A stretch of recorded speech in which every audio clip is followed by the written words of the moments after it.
And welcome to another episode of Friday Night Knits. Today I thought I'd do something a little different. I thought I would talk a little bit more about my e-spinning. I have started spinning about, I would say about 6 months ago.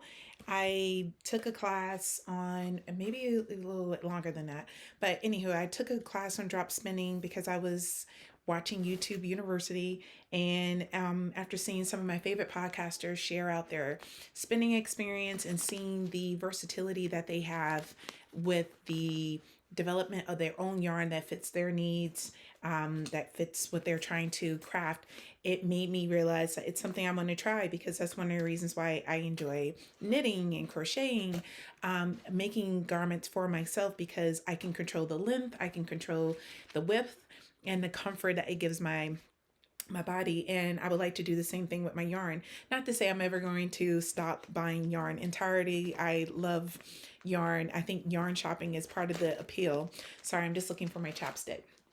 But anywho, I have gotten so excited about learning. I spent a lot of time on YouTube watching various tutorials about how to do the drop spindle, and I didn't feel I had quite a strong understanding of it. So my friend Annie and I took a drop spindle class, and there were some aspects of it that clicked. And the biggest was just about drafting, about how to pull the yarn apart and how to draft, and just having that control of the V in order to get the wool out. And so once I had a better understanding of it, not that I was a master at it, I just had a better understanding of what to do, I then felt more comfortable trying other aspects of it. And one thing that she and I both realized at the conclusion of the course was that not only do we love spinning, but we think we might want to try the e-spinner. And so for me, I was thinking that with the e-spinner, it would build my confidence with drafting, and then I can have a little bit more control when interacting with the wool. And the reason why I say that, I think about when I was learning how to drive. I was a late bloomer. I was like 20 when I was getting my official first driver's lessons from various members of my family. My cousin, for example, he taught me how to drive a stick shift. And at the time, I was one of those 10 and 2 gripping the steering wheel. And I just did not feel confident in letting go of the steering wheel in order to maneuver the gear shift. And so I feel like that's what's happening with my spinning. I need to get more confident with letting go the draft and allowing my hands to do the different things that you need to do in order to draft a yarn at a specific length in order to bring it into the spinning wool or to the will world. Maybe it's the world. I don't know. That's the other thing. I still don't know all the various little names for these items that I need to learn the names of. But anywho, I digress. So my hope with this mini video is just to share with you the experience I've been having with knitting. So, or excuse me, spinning. So what I'm doing right now, I am practicing plying my yarn because my hope is to spin up a quantity, hopefully between 6 to 8 ounces of wool to make the jaunty. I decided to join the knit along. I've been eyeing that particular shawl for a hot minute and have talked myself out of purchasing. But when she being Andrea Mary, announced that she was going to be doing a make along / spin along with this, I was like, it's a perfect excuse. Plus, she gave a very generous discount, for the pattern in order to move forward with the purchase. So I was sold. And so now that I have the perfect pattern that I know that was written, not to say that there aren't any other patterns out there that I could have done this with, but I just, something about the pattern I was really attracted to because it would give me an opportunity to practice a stitch I don't commonly do, which is the fisherman. I haven't done a fisherman stitch in probably about 3, maybe 4 years. It was very early on in my knitting career when I started doing that. So anywho, I want to practice plying. Because that is one of my deficits. I finally gotten the hang of drafting the yarn and getting into the spinning wheel. I'm not consistent with the wraps per inch right now. And so that's something else I want to work on. But the biggest issue is applying. I just don't seem to have a rhythm yet. And so when I was learning how to drop spindle, one of the vendors that I found on Etsy gave you a variety of different wools so you can practice manipulating different hand techniques and getting used to the feel of the fiber when it's being spun. So I've been using that plus the wool I got from Rhinebeck when I initially purchased my e-spinner. So I am nearly finished. What's right here is the last of my practice wool, and then I'm able to go into the other wool I purchased over the year. And so my hope is to divide this braid and start spinning with this as well. I don't know if I'm going to use this for the jaunty. I think it would be a really good wool to use for the jaunty because it's so soft, and I really want something very soft around my neck because I see myself wearing this on a regular basis. My classroom has a variety of different temperatures, and there's some instances where I'm not able just to sit next to my heater, and so I would love to have something to wrap around my neck. I'm already layered in a sweater and wool lined boots, and so this particular wrap around my neck will definitely help with that. So anyway, this is one option. I have several other, well, when I say several, I have lots of wool. I've been acquiring that a little too frequently. I just got my hedgehog fiber shipment in, and so I have so many ideas. So I don't get so. I mean, how many times am I going to say so? To avoid getting overwhelmed and overambitious with the amount of wool I can actually spin, I'm going to focus on these fibers and seeing what success I can have with that, and also practicing knitting with my hand spun. And then once I get the hang of it, then I will decide which yarn, or wool I should say, that I'm going to use for my jaunty. The great thing is that this make along is until I want to say May, I believe is what she had said. So I have plenty of time. It's about a 6 month make along. So I have plenty of time to work on it. So that's one.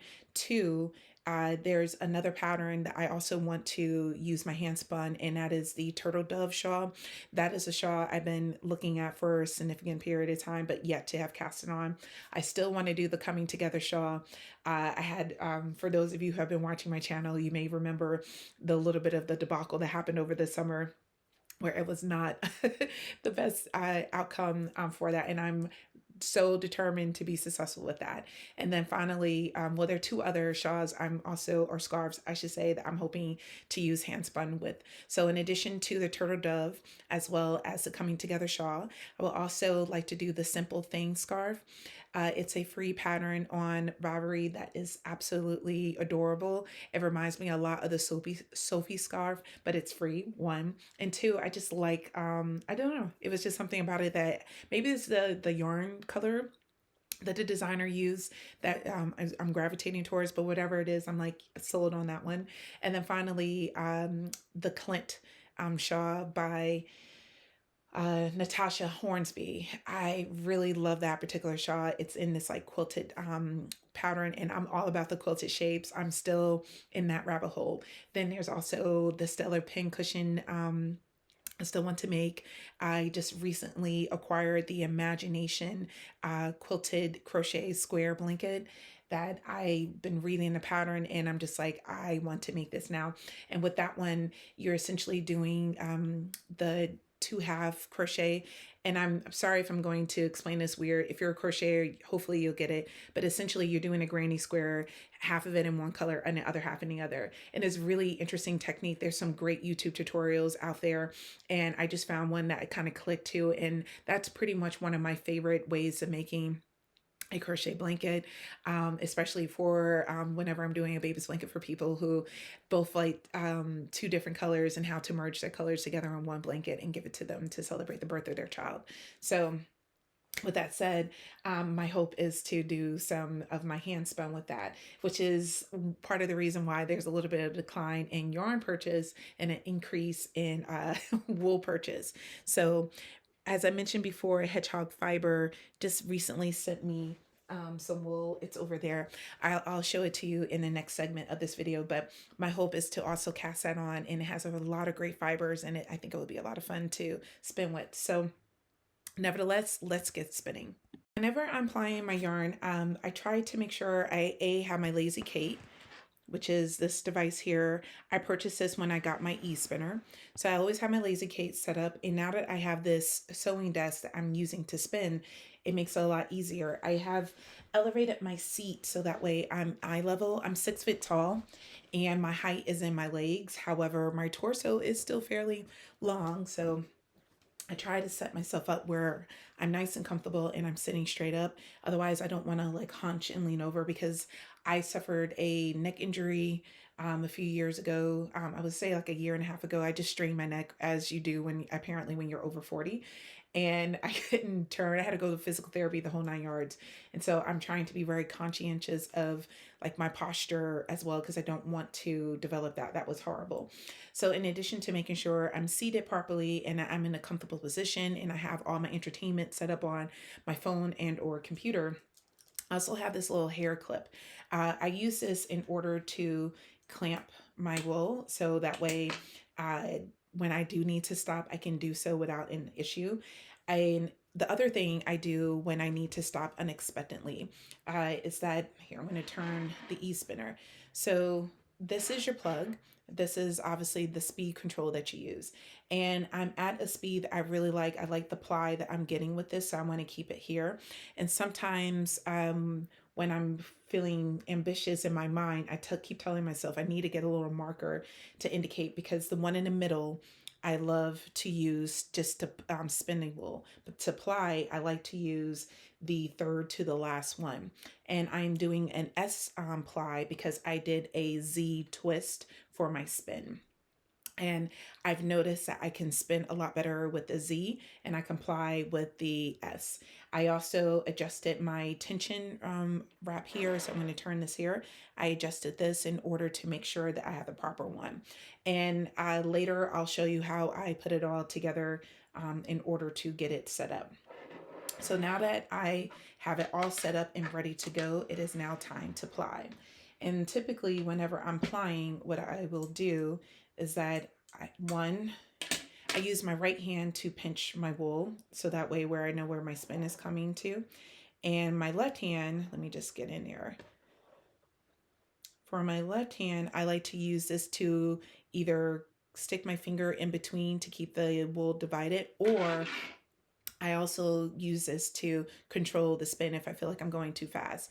In addition, I always have a pair of scissors because sometimes there's a little knots and tangles that happen because I'm not the most consistent spinner.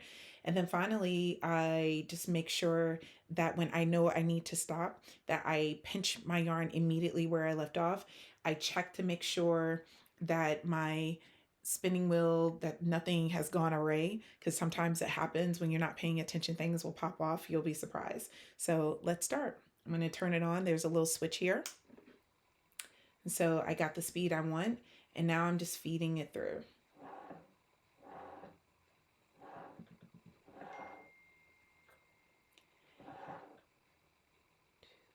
So I was watching Needles at the Ready, and Ray was sharing about his most recent e-spin experience.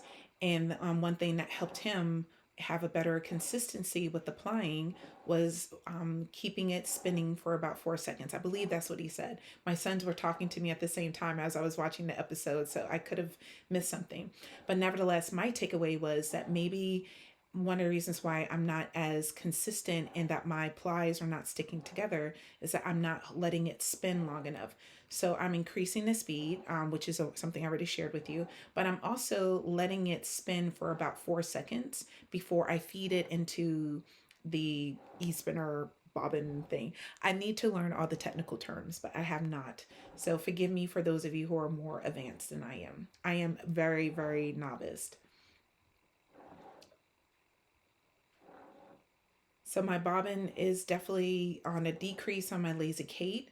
The For this particular version, I bought the smaller e-spinner by Dream Robots, and the reason why I bought a smaller one is that I wasn't 100% sure I was fully committed to spinning it, and I didn't want to buy a really expensive tool until I was certain that this was something I was going to become heavily invested, which is the reason why that with my fiber and with the e-spinner that I'm still significantly under budget than what I initially allotted myself for this particular craft. And because I have so much wool, I don't see myself buying any more anytime soon. I was offered a very generous gift card to Etsy. And so on Etsy, I bought some more wool using that. And it should be coming next week. And if it does arrive between Monday and Tuesday, I'm going to check its softness. And if I find it to be soft enough, I might use that for my jaunty. Or maybe I make two jaunties. Who knows?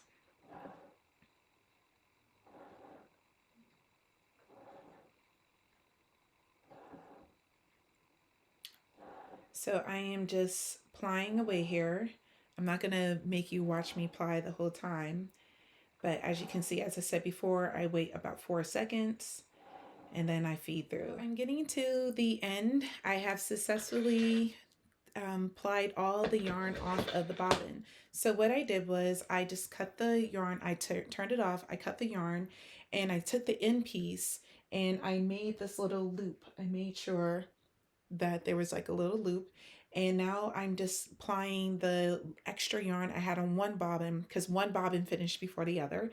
And rather than just like put that to a waste, because this is like a specific colorway, I decided just to cut the end and take one end and attach it to where it was and smooth it out to where it was even amount and where it's now at the end. So I'm going to turn it on and I'm going to finish this. And it's coming out really nice. This is probably the best plying I've ever done with any of my hand spun. Because some of the last one I did, oh my gosh, it started to come undone after I plied it together.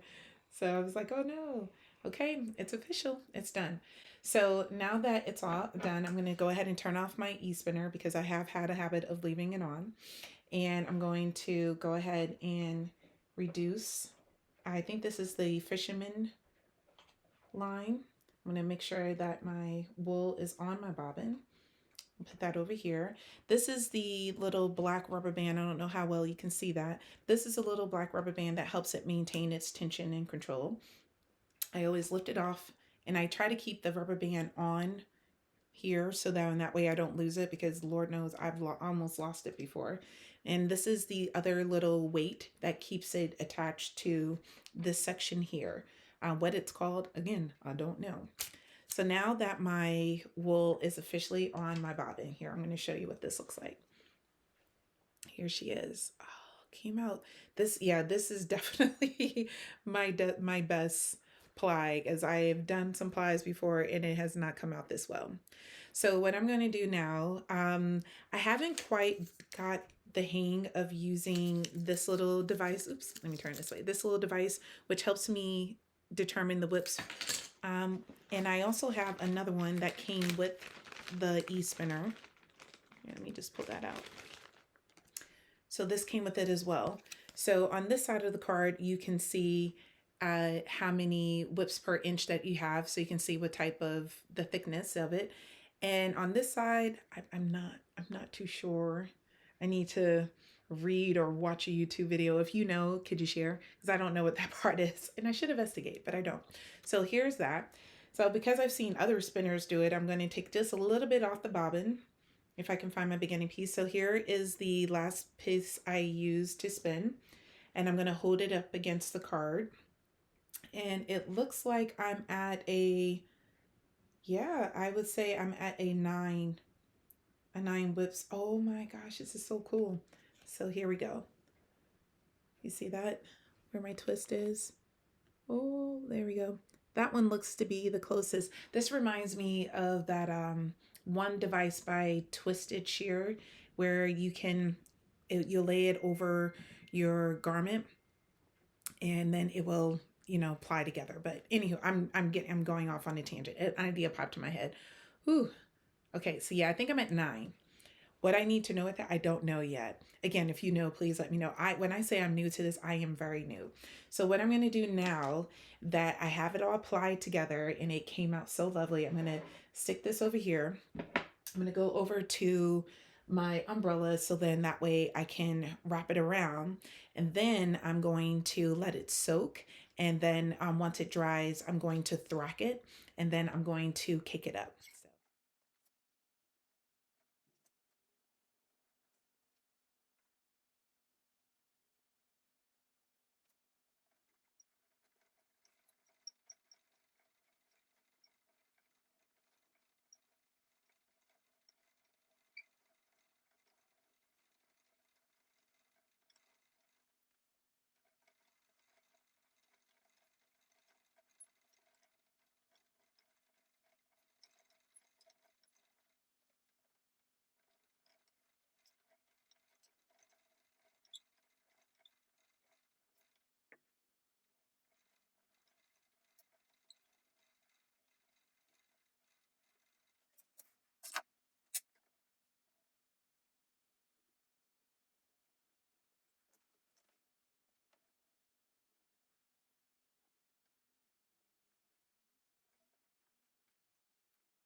So So before I finish putting this into its bath, I wanted to share where I got the fiber I'm using.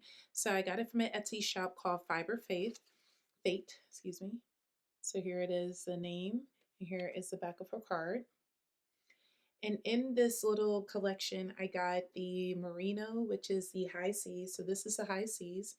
The BFL, which is the natural mix color, which is what this is. The Falkland white, which is that. And a Jacob gray, which is what I used in another hand spun that I plied with my purple yarn. You can't really see it, but I plied it in this. So this is another hand spun that I did. I wet blocked it. I did the whole 9 yards of like plying it together. It did not come out very well in terms of the plying. This is again one of those things where I feel like I made too many mistakes. But I learned a lot from this, and it's a ball of yarn I'm going to keep. It's not very soft, so it's something that will probably go like into an accessory, maybe a household accessory rather than on a body accessory. But anywho, this is I applied it with this purple yarn that I got from my drop spindle class. Put that over there. I took some scrap of yarn I had in the trash and decided to pull it out and use this for winding this together.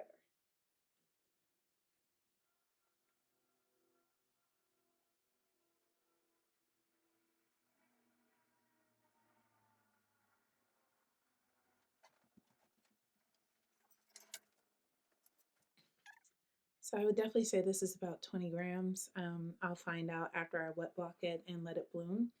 But this is what it looks like taunt, and this is what it looks like untaunt. So my hope is that after it soaks in its wet bath that it will uncurl and you'll see its finished. I just put the wool I spun into the bath, and I grabbed my book that I purchased about, I don't know, 6 7 weeks ago to learn a little bit more about spinning. So this is the name of the book. Here's the author. I believe that I bought it from Thrift Books, or maybe Amazon, one or the other. But anywho, as I mentioned before, I wasn't too sure what this WPI, wraps per inch, means. I've heard various podcasts talk about it. I'm sorry, the sun is like super bright, so if you can't like see both my eyes, I apologize. But anywho, I saw that there was conversations on those podcasts talking about wraps per inch, and I was like, yeah, that sounds great. I don't know what you're talking about, but here, this author has broke it down. The author being Jillian Marino. So thank you, Jillian. So in her explanation, she identified the fact that I got 9 wraps per inch on my item. That means I have spun a worsted weight yarn, which is really awesome. So now I know how much what weight class it would be in, and that will help me with picking the right pattern for it. Whereas if I got 13 to 16 wraps per inch, it would be DK weight. If I got 17 to 20, it would be sport. 20 to 25, it would be fingering, and less than 25 would be lace. So I think it looks like I'm between 9 and 11 most consistently. And my hope is to get to 14, because 14 is that sweet spot between DK and worsted. Whereas 16 to 20 would be that sweet spot between sport and DK weight. So now that I have that clarification, that makes me happy. And now I get with this little doohickey. It's all about your research, folks. So this tells me wraps per inch too, and also equates to that as well. And like I said, I got 9 on there, and this also matches that. So we're in the money. I have some clarity on that. It's the same bit of information. So I'm going to put the both doodads in here, so that way when I need to measure my next round of knitting, I can, or spinning, I should say, I can do so. Now, with this particular, like I said before, this is my practice wool. I don't really have a preference. It's just my hope to, you know, really get more comfortable engaging with this. So the first thing I do before I start spinning, it's not do research. I actually make sure I'm all comfortable, set up. I also moisturize my hands. The wool can be a little dry at times, and with this particular weather that we're dealing with right now, it is definitely the time of year for everything to be dry and cracky. So now that my hands are moisturized, I'm using my Utopia that I got from a friend of mine, my friend Annie, when we went to a woolen affair. She purchased this for me, and it smells divine. It's called River Lake White Cashmere. And if this is what cashmere is supposed to smell like, I am all about it. I wish there was a body soap with this scent. It just, I'm obsessed with it. But anyway, I digress. So I'm going to put this away. So now that I got that set up, again, I'm going to try, maybe if I turn on the light. No, not really, but it's okay. So I'm still in my comfy clothes. I'm wearing old school Christmas pajamas, and I'm also wearing my Black Pearl Magic sweatshirt. I have my sewing desk with me. So now I'm going to angle the camera so that way you can see my whole setup. So first thing I do is make sure that the black band is taut, and then I decide which bobbin I'm going to do. This seems to be my go-to bobbin. Maybe it's because it's purple, who knows. And I also liked how my leader is on there. So I pre-attached my leader a while ago, and I just keep it on there, and it's been working fairly well. So I'm gonna put that there. You want to, because for this particular e-spinner, again, I'm using the Dreaming Robots, their smaller e-spinner. You want to make sure that this end that has the little grooves on the end of it, that this is pointing towards your right, and the one without the grooves is pointing towards your left. It slides in. You know you did it right when it slides in without an issue. Now, when you initially get this product, you'll see that there's going to be 4 of these 2 little hooks, and essentially what they do is help you maintain your tension when it's spinning. And so sometimes you can bring them closer together when you want it more centered, a center bill. If you want it more spread out, you will spread it out, and then it will make sure that the wool is spun evenly on the bobbin. I try to keep it spread out, but I have noticed that there's been instances, maybe because of the way I'm pulling and tensioning or just engaging with it, that it will move closer to it as well. So once I make sure that that's all there, I take my little weight. I'm sure this has a different name for it, but I call it my weight because it is pretty heavy. And so I attach it to my device. And the first thing I do is attach the black rubber band. Make sure that that's done. Then I attach my fisherman wool, or fisherman line, I should say, not fisherman wool. Why did I say fisherman wool? My fisherman line. And I have to lift it up because I can't always see. And I tension it to just about there. I make sure I don't bring this up until, I don't know, I haven't quite figured out the length, but I find that this is a good starting point. And if I need to adjust the tension, I can. I'm always worried about that little spring that one day I'm just going to pull it so much that it's going to pop. And let's hope that that doesn't happen. So now I'm weaving my leader through the 2 little hooks. And I'm going to take my little hook, which looks like a hook you use to hang decorations on a Christmas tree. But anyhow, I'm going to take this little device here. I'm going to place it inside my hole. I'm going to grab it and pull it through. Once I do so, I immediately bring it back. This has a little magnet that keeps the device there so you don't lose it, because it's definitely something you could use. And then I re-plug in my device. So I'm going to make sure it's off. I'm going to plug it in. Perfect. And I'm going to switch to Z. Z is what I tend to spin in, and I ply with S. If I started with S, that means I have to ply with Z, because I found that if I try to ply in the same direction that I spun in, that it becomes unspun. A little lesson for us novice people. So I'm going to turn it on just to see. And it looks like it's catching. So what I did was I wanted to make sure that my tension is enough and that it's catching before I even start bringing my wool into this. I always start with that. So I'm going to pull it back out again just to check one more time.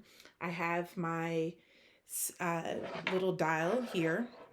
I'm going to hold this up so you can see. I have my dial in between the middle and the other side just to test it out. I will move it back down until I get into a groove, and then I will increase the speed. So I'm going to turn it on again and just make sure it's feeding through, it's catching, and it is. So I know my tension is perfect for this. So I'm going to undo it again one more time. Use my device to bring it through. Perfect. I'm going to start with this. I like to spin with little strips. It just is my comfort. And that's that. I've already did some pre-drafting with this particular wool, but I'm just going to spread out just a little bit more just to be on the safe side. I already pulled towards my end, so I already have an end that I can start with. Perfect end to finish with. And it is all ready to go. Pull it just a little bit more here.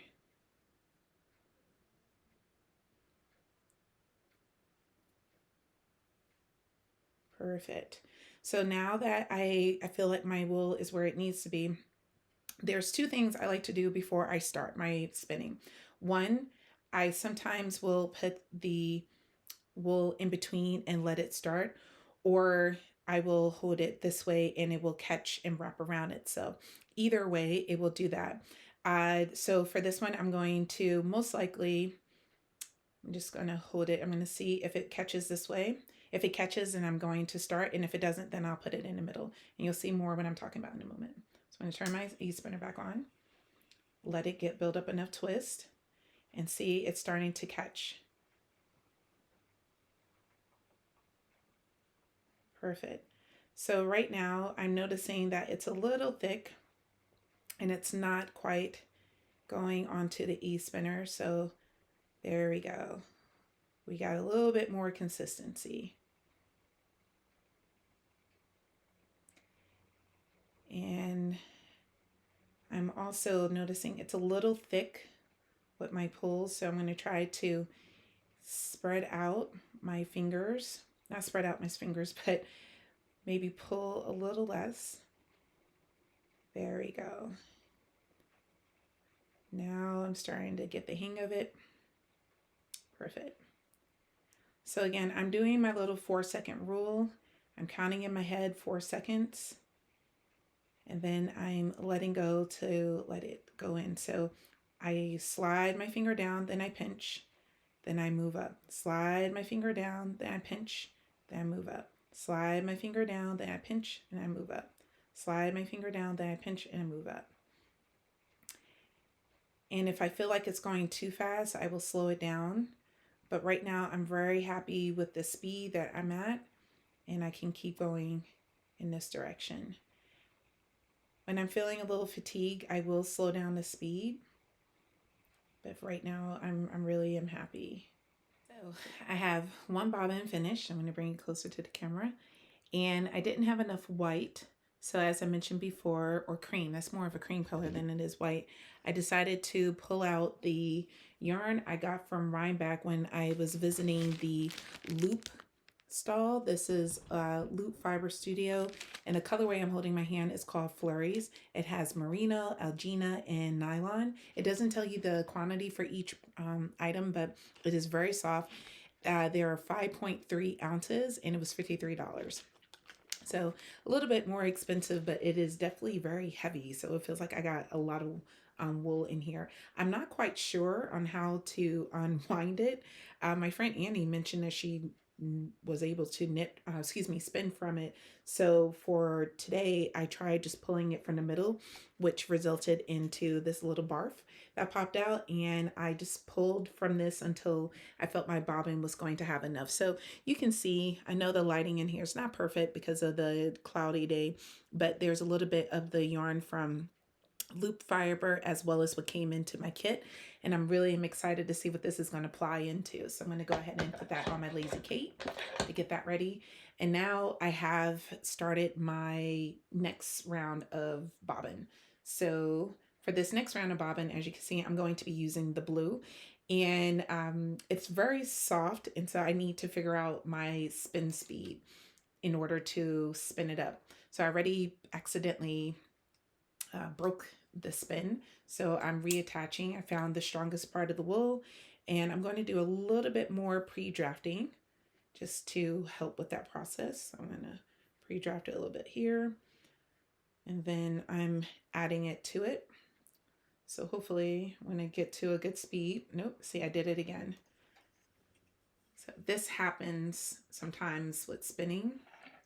And the first time it happened, I was like, oh my gosh, I'm not very good. So I'm going to just bring in my hooks, and I have to remember I need to let it like sit before I feed it in, because I have a very bad habit of like immediately feeding it in, and I need to let it spin. That's the whole point of it. It shouldn't just look like, I don't know, it should have a little twist to it. So I'm going to start it off slow just to get the twist going. And I'm going to like undo my pinch just to feed it in. And the little pieces that fell off, I'm trying to blend those in first. So my twist is coming along. And now I'm just pre-drafting a little bit more, and I'm just going to slowly feed it in. All right, so again, I'm trying to hold it for about 4 seconds, and then I'm letting it go. Hold it about 4 seconds, then letting it go. Now this wool is very soft. It looks like this is the Merino High Seas. It's a beautiful colorway, very, very, very soft. So I'm going to have to draft a little differently with this one. I can't do exactly what I was doing with the cream color yarn, which was the Blue Face Lester. Oh. So here we go. It's coming along. All right. I think I'm a little bit more used to it. So, okay. It feels like I'm ripping hair.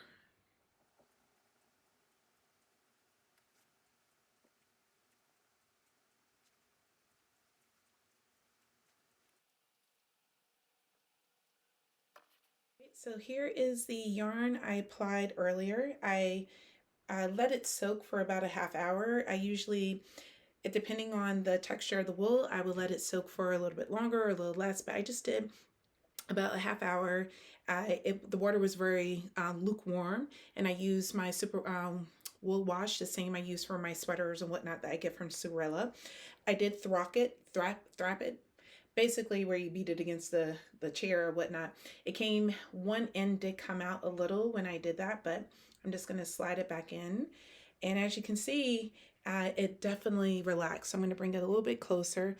So this is just me advocating that if you are hoping to smooth out the texture of your wool when you spin it, definitely wet block it. It will help bring it to a whole nother level of life. So I'm going to put it here on my umbrella because I'm hoping to let it dry a little faster by doing this, because it will spread it out. There we go. So I'm going to just put this back on here. And last time I did this, it sat on the umbrella for about, I don't know, 2 more days than it needed to. I think because the heat's on and how warm it is in this particular room, it definitely is going to dry a little faster. But if I need to do another cake of yarn, like if I end up applying all the wool that I'm spinning today, I can always just take it off and let it hang up on a hanger in my closet. I did use an old hand towel that I decided that was thick enough or better for my knitted garment, so that's in there. So Yeah, it looks good. I'm looking forward to seeing what I'm going to knit with it. I'm not quite sure yet, but I will do something with it. It's about 20 grams, so it's not that much, as well as definitely about an ounce of wool. The samples that she sent were all 1 ounces, and I noticed based on my knitting that, or no, spinning, that I get about 20 grams when I apply it together and add other stuff to it. So it's looking good. That is definitely one of the best pies I've ever done. I can't stop looking at it. Because my other pies, it was like, oh, well, womp womp. But that is definitely one of my best. I don't know what's going on today. It's like the spinning gods are working. So thank you. Thank you very much. So we're going to keep on keeping on with this blue and see what beautiful fiber I'm able to do. Lunch for everyone, and I played a game of checkers. So, well, 2 games of checkers. So if I play with one, I have to play with the other one. So I am good to go, ready to start back spinning.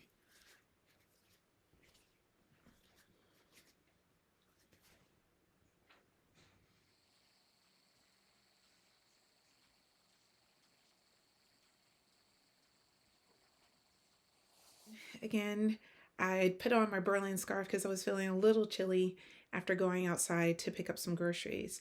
But we are done with our spinning. And when I say we, I mean me. I'm done with my spinning. I have successfully completed all of my sample yarn. I used some extra wool from loop fiber in order just to make sure my bobbins are filled. So I'm going to return this back to the bag it came in. So let me show you my finished bobbin. So this is it. This came out outstanding. I really enjoyed the colorway and just seeing the different variations of blue throughout. One of the biggest challenges I had with this particular experience is the fact that the wool definitely did not want to come out of the draft. It just wanted just to stay there, and I was getting some inconsistency. So I ended up having to stop and do some more splitting just to make it smaller strips and do more pre-drafting. And so when I did that, it got better. But I know in the future, if I'm doing a superwash merino spin, I definitely am going to have to pre-draft it, pull the fibers apart, do multiple small skinny sections, and then pull it vertical in order just to make sure I'm stretching out those fibers as much as possible. Because it makes, since my pinching is still not consistent about like what I'm grabbing, I will do a much better job with that too. I can get into a flow. That's one. Two, I can't how can I say this? I can't allow outside distractions, because when I was doing that blue bobbin, I was making lunch and I was going grocery shopping. Then I was doing stuff on my phone. Like I was not as locked in as I was for this first bobbin. The first bobbin came out exactly the way I envisioned. Like that really looks like look at it. Like it looks amazing. I'm so proud of myself. And this final bobbin, because I had some blue left over, and I was like, you know what, let me see if I can spin up a whole third bobbin. I wasn't able to do that. So instead, this is what I have. And what I decided to do, that I might ply it in there, we'll see, but it has a lot of pigtails. It was overspun. It definitely was overspun. It got better here because this is better. That was more pre-drafted, but the blue, this particular strip was not pre-drafted. It was literally the last bit I had left, and I should have stretched out the fibers a little bit more with that. So I am going to still spin that. But yeah, it's not exactly the way I had envisioned, because my hands are feeling a little fatigued and I'm not feeling as engaged. I'm going to take a break. I'm going to listen to my body and take a break. Tomorrow night is my last night in my yarn room, because my mom is coming. She'll be in this space. The couch I'm sitting on converts into a bed. And so tomorrow I have to convert the room into that. So I think what I'm going to do, I don't foresee myself spinning anymore tonight. I definitely got in many hours of spinning, which was just absolutely divine. I loved it so much. And I just love being a spinner. So I'm really am excited to see what this plied version is going to look like, and I can't wait to share it with you all. So just to recap, I finished my original items that needed to be plied, and I felt so inspired that I ended up spinning up the rest of my practice fiber, which I'm going to do a 2.5 ply with that, and I can't wait to get that going. I can't wait to get that going. And I am also going to start putting some stuff away to get the room ready for mi madre, and we'll call it a day. So here is my finished plied product. I am so proud of the work I was able to do. I spent the day before Christmas Eve plying my yarn together to make a successful skein. I then decided to make 3 bobbins based on how I was coming out with the ply. Then I soaked it in Sorella wool wash, and later I was able to dry it and give it to my mom. Thank you so much for tuning in and helping me prepare for the Jaunty Alon.